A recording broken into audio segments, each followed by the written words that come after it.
लालू का लाल एनडीए पर भारी पड़ रहा यह हल्का, यह जनता जरूर देख रही है। भले ही बीजेपी, जदयू सहित तमाम वह राजनीतिक पार्टी और दल तेजस्वी यादव को नौवीं फेल कहकर संविधान का ज्ञान नहीं है या फिर भीड़ नहीं जुटता आदि आदि कहकर दिल में तसल्ली कर लें, पर अभी भी बिहार विधानसभा में सबसे अधिक विधायकों वाली आरजेडी के अकेले राजकुमार तेजस्वी यादव ने सभी विरोधियों को नाक में दम कर रखा है, जिसके फलस्वरूप सभी आरजेडी विरोधी दलों के दर्जनों नेता चौतरफा हमला बोलने को मजबूर दिखाई देने लगा है। बताते चला कि 2024 का जनवरी माह मुख्यमंत्री नीतीश कुमार के लिए एक बार फिर सरकार को उलटने पलटने का तमगा दे गया है। इसे सत्ता की साजिश कहें या जनता के साथ धोखा या फिर दलीय नीति का घूरमट्ठा, राजनीति में अब सब कुछ चलने लगा है। इसी के फलस्वरूप तेजस्वी यादव को डिप्टी सीएम पद से पल भर में हटकर विपक्ष के नेता के रूप में विधानसभा में बैठना पड़ा और इसे बखूबी जनता भी जान रही है। जनता मूक दर्शक सिर्फ चुनाव का इंतजार करती है। एनडीए की इस सरकार में बजट सत्र शुरू है और देश में संभवतः अप्रैल से लोकसभा चुनाव भी है। ऐसे में तेजस्वी यादव जनता में राजनीतिक पैठ बनाने को लेकर 20 फरवरी से बिहार की यात्रा पर है। यात्रा का नाम है जन विश्वास यात्रा और इसी सिलसिले में सभी जिलों में अकेले जनता को संबोधित करने की मन बनाकर पहल भी कर रहे हैं। जनता की ओर से तेजस्वी यादव को जो भी रिस्पांस मिल रहा है उस पर पूरा एनडीए जमकर हमला बोल रहा है। तेजस्वी ने सभा को अपने संबोधन के जरिए कहते हुए जब कहा कि आरजेडी सिर्फ माई का नहीं बल्कि बाप का भी पार्टी है। आरजेडी माँ बाप दोनों है। बाप कहने का अर्थ बताया बी से बहुजन, ए का मतलब अगड़ा और दूसरे ए यानी आधी आबादी मतलब महिला और पी का मतलब पुअर यानी गरीब की पार्टी। जो है माई की पार्टी है, एनवाई की पार्टी है। हम कहना चाहते हैं माई के साथ साथ बाप की भी पार्टी है। ये बाप की पार्टी कैसे है? बी से बहुजन, ए से अगला, ए से आधी आबादी और पी से पुअर, पुअर मतलब गरीब। राजनीतिक पायदान पर यह फार्मूला बिल्कुल नया है, पर इस बात पर आरजेडी के विरोधियों में घमासान मच गया है। इस फार्मूला की प्रतिक्रिया में बीजेपी, जदयू और हम के दर्जनों नेता हमलावर हो गए हैं। अब आखिर ऐसा हमला क्या शांति का प्रतीक है, यह समझने वाली बात है। बीजेपी को जहां तेजस्वी यादव की सभा में भीड़ नहीं दिख रहा है। पटना में विभागीय यात्रा चल रही थी, अब चलिए वो यात्रा पे निकले हैं।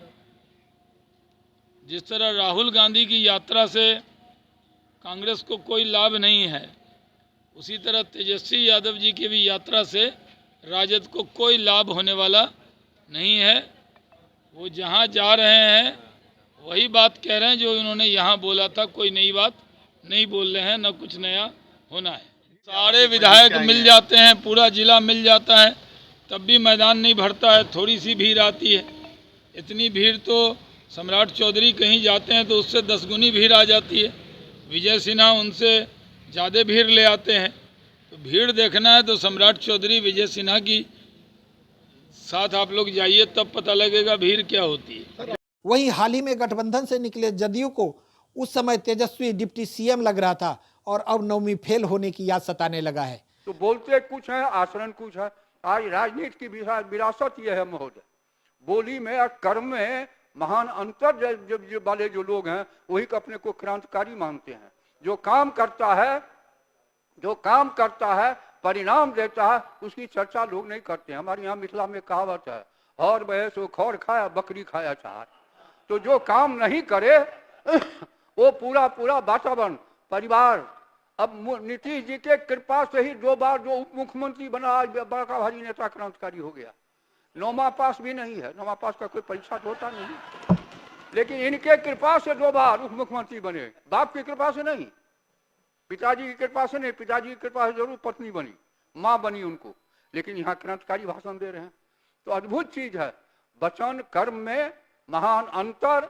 आज देश की राजनीति की विरासत के लिए खतरनाक स्थिति है महोदय। दुनिया का सबसे बड़ा लोकतंत्र आचरणहीन नहीं चल सकता है।